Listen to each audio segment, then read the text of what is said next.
Maka menarik sekali kalau kita renungkan, lihat mujizat pertama terjadi bukan di bait Allah. Mujizat pertama terjadi bukan di sinagoga. Mujizat pertama terjadi di mana? Di Kana. Di dalam pesta perkawinan. Di dalam pesta perkawinan. Kalau kita lihat kenapa muncul dan rupanya sel inti dan pertama dari hidup manusia adalah keluarga. Keluarga. Saya lahir dari sebuah keluarga. Ayah ibu saya tidak ideal. Tidak, ayah saya tentara, men. Mainnya hajar, men. Ibu saya bidan. Di rumah sakit bersalin.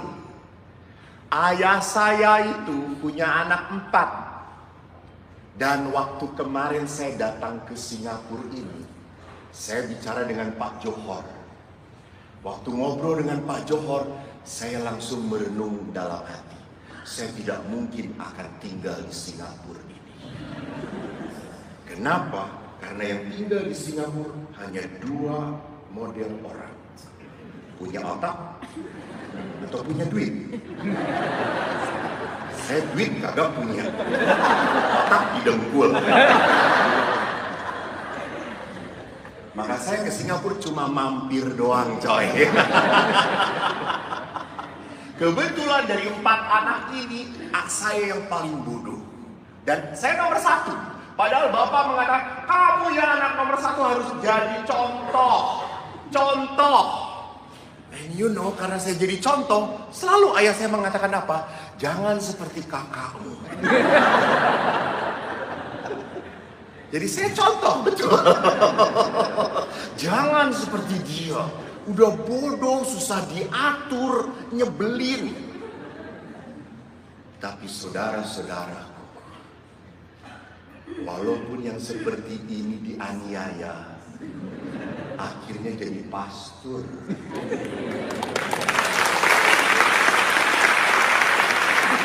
Saya kok selalu melihat di dalam perjalanan hidup kita ada tangan Tuhan loh. Ada tangan Tuhan loh. Jangan lupa itu. Itu faktor yang gak kelihatan tapi powerful. You cannot see God. But God exists with you. Dan itu keren banget. You believe and you will see. You see and I believe. Tolol lu. Itu pengetahuan. Dengan Tuhan, you believe first. And you will see the great thing in your life. Saya tidak pernah membayangkan saya ranking selalu 35. Konsisten, saudara-saudara. Itu hebatnya saya, itu yang menjadi kebanggaan saya. 35, cek. Nggak naik, nggak turun. Jumlah murid 37. Maka kalau guru berkata, ada yang tidak naik 1. Wih, masih aman. Tapi kalau udah ada yang naik 2. Wih, payah. Saya langsung Rosario, Salam Maria. Jadi saya tidak tidak punya keyakinan, tidak punya keyakinan. Tetapi I will walk with God. Bapak saya pun tidak percaya waktu saya berkata, saya mau jadi pastor. Hah?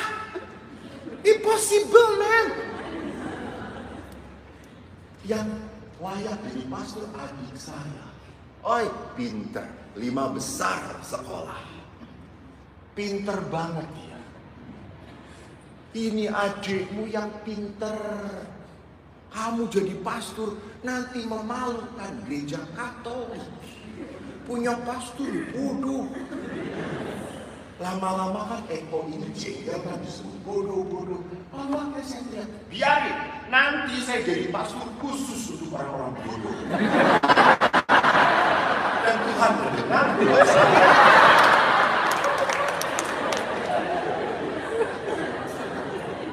Bapak Ibu, bukan Anda yang panitia yang Tapi apa yang saya perhatikan, memang saya sekolah pas-pasan. Saya waktu sekolah selesai di Unpar, lalu langsung teman-teman saya, Uskup Bandung salah satunya, Anda kenal, beliau pintar. Beliau di sekolah, saya tuh angkatan dengan saya, cuma beda nasib. Beliau disekolahkan lagi ke Belgia, ke Sapa. Teman-teman saya beberapa disekolahkan. Saya ditanya, kamu mau sekolah lagi? No, enough. Enough is enough, you know. Ya, saya nggak mau. Ya sudah, karena kamu nggak mau disekolahkan di rumah retret. Oke, nggak apa-apa. Nggak di paroki, nggak apa-apa. Karena kamu di paroki, blow on. Oke. Dan oke-nya saya itu saudara-saudara, gue pikir cuma 5 tahun. 20 tahun. Nggak dipindah-pindah. Oke. Apalagi nanti kalau Anda ke Pratisa, sampai ke Pratisa, di Pratisa itu ada rumah masa depan kami. Kuburan, alah nggak ngerti. Tinggal aja di Singapura, blow on tapi. Kuburan, rumah masa depan itu. Lalu saya akhirnya tinggal di sana, menjadi sebuah berkat bagi saya. Saya menikmati, saya memberi retret anak-anak. Dari situlah saya bertemu banyak kasus. Hal yang pernah membuat saya begitu begitu tersentuh. Saat saya beres-beres di rumah retret, selesai retret kan anak, hei snack, mereka snack, saya beres-beres. Tiba-tiba anak kelas 5 SD, perempuan loncat di punggung saya.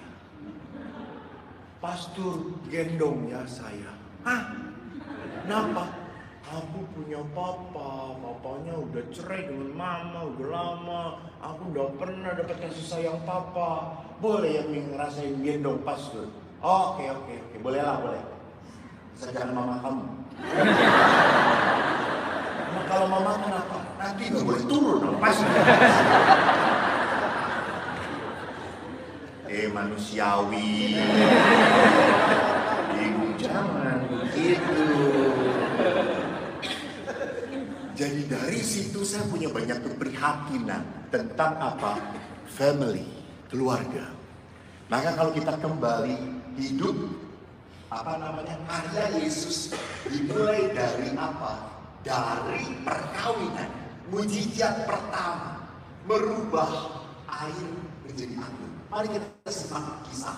Next. Saya yakin saya dengar dari panitia pastor umat yang tinggal di Singapura ini, umat Katolik yang rajin sekali punya kitab suci. Punya kitab suci, beda dengan baca kitab suci. Mari kita baca. Pada hari ketiga ada perkawinan di Kana yang di Galilea. Dan Ibu Yesus ada di situ.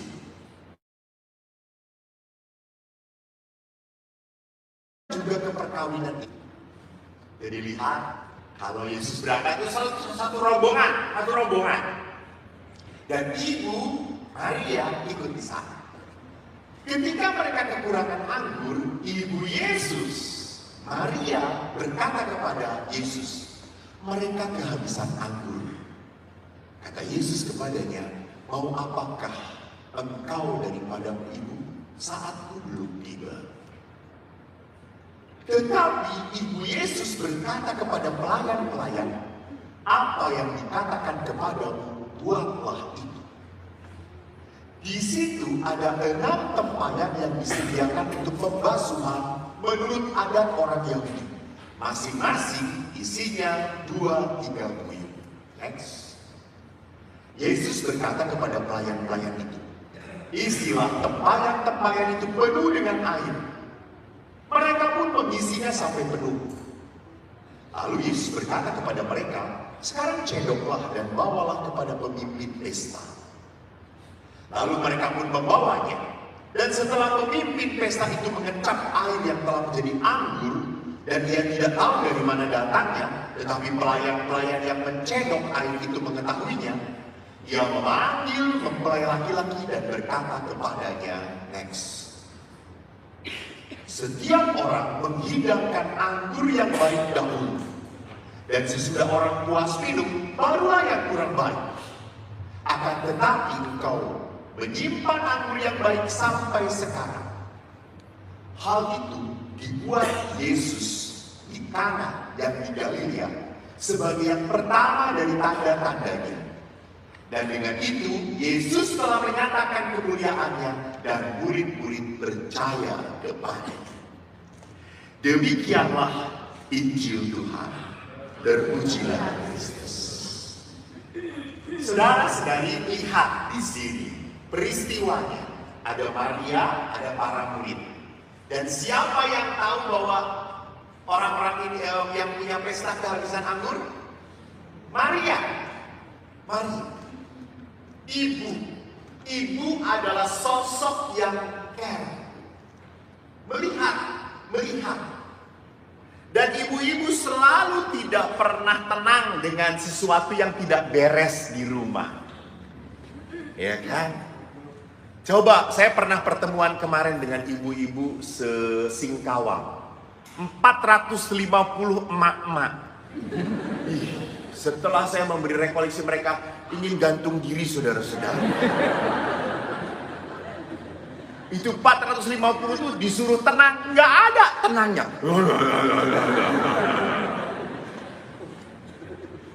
Lalu saya kan membuat tenang orang itu gampang. Marilah kita berdoa. Berdoa. Ya ampun, saya kapan doanya? Lalu dari 450 emak-emak ini ikut pertemuan dengan saya 3 hari. Mereka berkata, Bu, bagaimana perasaannya? Wah, bebas, Pastor, sukacita. That's good. Anda 3 hari dibebaskan dari tugas harian Anda. Betul, Romo. Tapi ibu ingat, ibu pulang rumah pasti tidak beres. Langsung mereka kata, iya. 3 hari pekerjaan menumpuk. Coba aja suami pulang ke rumah, banyak cucian, rumah acak-acakan. Bagaimana perasaan bapak-bapak? Biasa aja. Ini bapak-bapak kayak gini yang harus dicekek, saudara-saudara. Enteng banget. Biasa aja. Look. Biasa aja. Emang masalah? Nah. Tapi perempuan tidak bisa. Perempuan tuh ada sendok satu kotor pun cuci lagi. Nanti dipakai lagi, cuci lagi. Ya Allah, Mak, jilat aja bersih toh.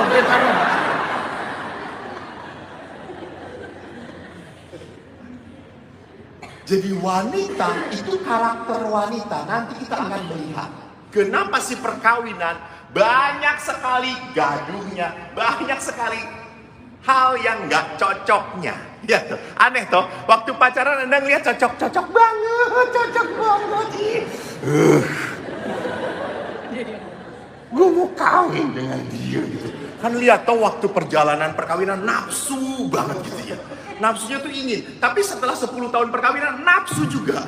Nafsu untuk membunuh pasangan.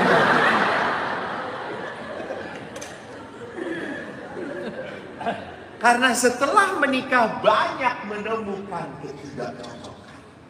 Karena Anda tidak mengerti. Karena Anda lupa perempuan beda dengan laki-laki.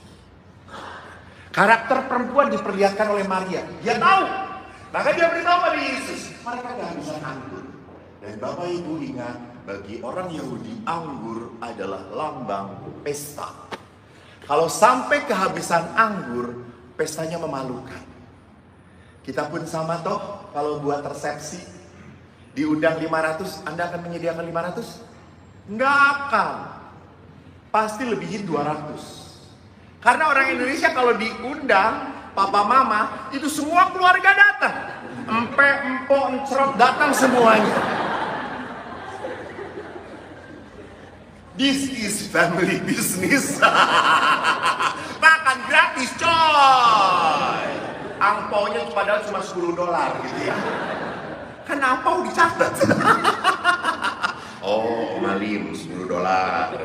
Nanti kalau dia pesta jangan lebih dari $10.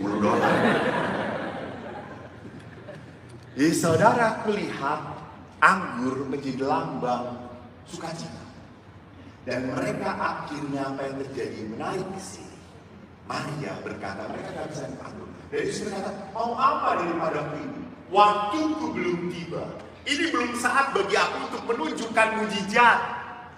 Tapi apa kata Maria? Lakukan apa yang dia katakan. Maria nggak ngomong, jangan gitu Yesus. Lihat mama, jangan maluin mama. Lu bisa.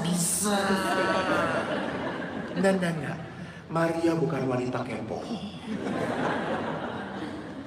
Maria bukan emak-emak seperti Anda. Yesus buat mujizat, dipoto dulu Yesus.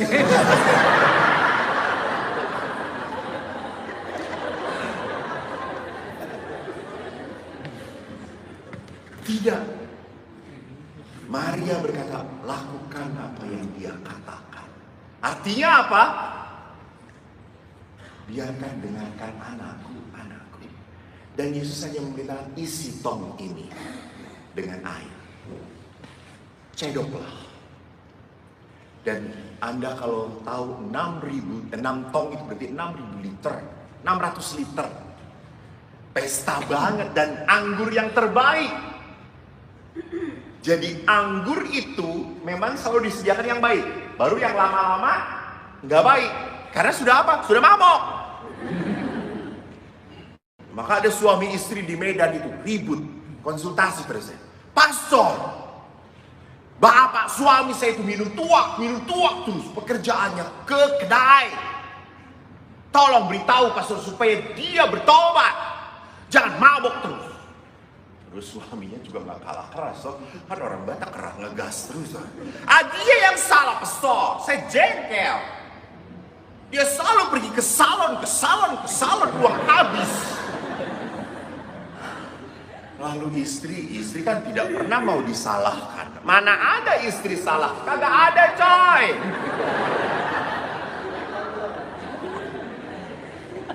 Lalu istrinya berkata, kamu tidak tahu saya ini cantik supaya kamu bangga bahwa punya istri yang cantik. Lalu suaminya juga nggak mau kalah. Kamu tahu saya mabok itu supaya bisa melihat kamu cantik.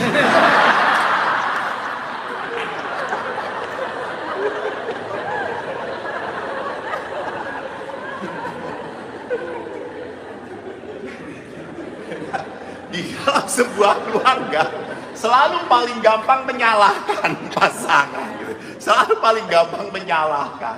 Maka mari bahwa di dalam perjalanan perkawinan akhirnya kita juga kehabisan anggur sukacita perkawinan. Kita kehabisan. Sudah gak kerasa lagi sayangnya. Ibu sudah berapa tahun perkawinan? 23 tahun. Masih nyetrum atau tidak? Kalau dipegang suami masih kerasa sengatannya atau apaan sih?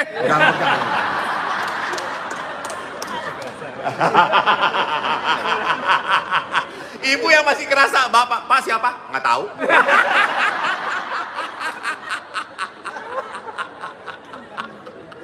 Sensitivitasnya sudah hilang gitu ya. Maka ada seorang bapak ibu-ibu jengkel tuh. Romo, saya jengkel kepada suami saya. Kenapa? Dia tuh kalau salam damai Romo, dia salamin tante-tante yang lain. Baru terakhir saya kurang ajar. Jadi saudaraku,